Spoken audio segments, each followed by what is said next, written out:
যখন মানুষ পিছনে রেখে যাবে দুনিয়ার এ জীবনকে, এগিয়ে যাবে আখিরাত পানে, তখন সে আক্ষেপ করবে।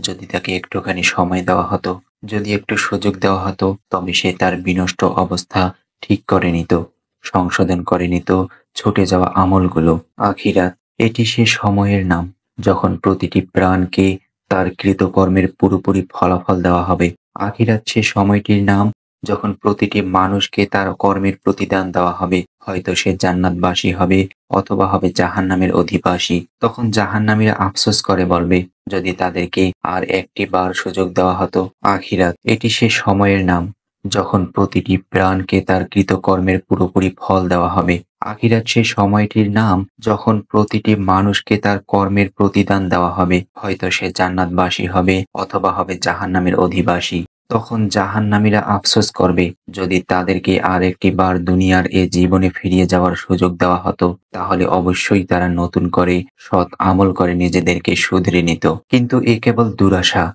তাদের এ আবেদন ব্যর্থ।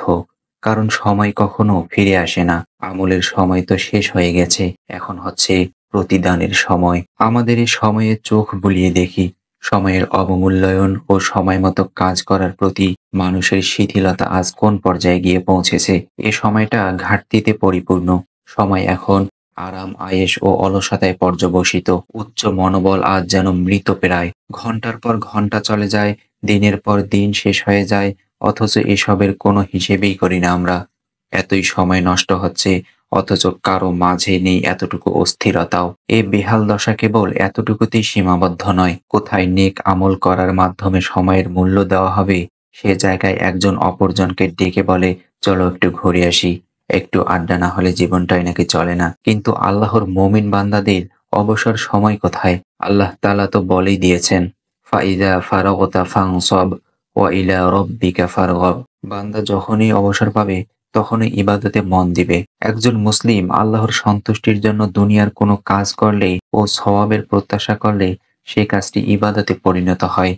এ বিষয়ে কোরআনে আল্লাহ তাআলা বলেন, ওয়ামা খালাকতুল জিন্নি ওয়াল ইনসা ইল্লা লিয়াবুদুন। আমি জিন ও মানবকে কেবল এ উদ্দেশ্যে সৃষ্টি করেছি, তারা আমারই ইবাদত করবে। আল্লাহ তাআলা বলেন, তোমরা কি ধারণা করেছিলে আমি তোমাদের অনর্থক সৃষ্টি করেছি এবং তোমরা আমার নিকট প্রত্যাবর্তিত হবে না? কিছু সময়ের জন্য আমরা ফিরে যাব সুদূর অতীতে, দেখে আসব অতীতের পাতাগুলো, শুনে আসব সালাফে সালিহিনদের সত্য সুন্দর কথাগুলো, জানবো সময় নিয়ে তাদের মূল্যায়ন, জানবো কিভাবে তারা ব্যবহার করেছিলেন নিজেদের সময়কে, সময় থেকে তারা কিভাবে উপকৃত হয়েছিলেন। প্রথমে বলা যাক আব্দুল্লাহ বিন মাসউদ রাদিয়াল্লাহু তাআলা আনহুর কথা। তিনি বলেন, সেদিন আমি অত্যন্ত লজ্জিত হয়েছি, যেদিনের সূর্য ডুবে গেছে, আমার আয়ু কিছুটা হলেও ফুরিয়ে গেছে, অথচ আমার আমলের উন্নতি হয়নি।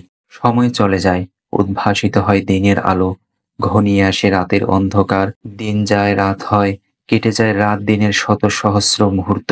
সময় বিরতিহীনভাবে চলমান, দ্রুত অগ্রসরমান। কিন্তু এক সময় সময়ের এই সফর শেষ হয়ে যায়। সফরের এই সময় মানুষ বাহনে থাকে, সফর শেষে বাহন থেকে অবতরণ করে। যেদিন মানুষকে সৃষ্টি করা হয়েছে সেদিন থেকেই মানুষ মুসাফির। জান্নাত বা জাহান্নামই তাদের সফরের শেষ ঠিকানা। দুটোর একটিতেই তাদের অবতরণ হবে।